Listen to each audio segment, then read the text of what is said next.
MIUI 125, nagpalit ng blinker si boss, pero simula na nagpalit siya ng blinker. Daniel, signal light mo, nag-hazard na. Kaliwa, patay, kanan.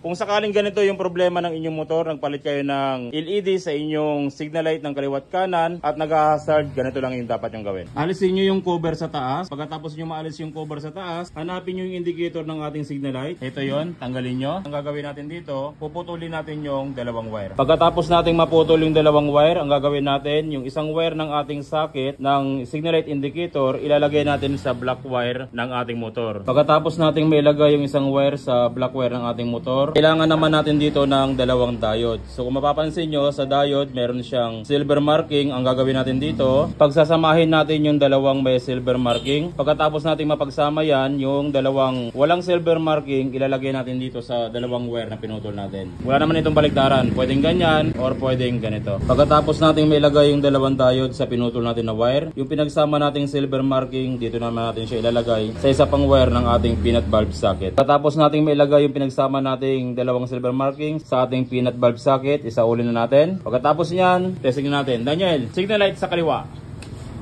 Iyon, no? Kanan. Iyon, no? Tapos yung indicator niya, syempre mayroon pa rin. Alright.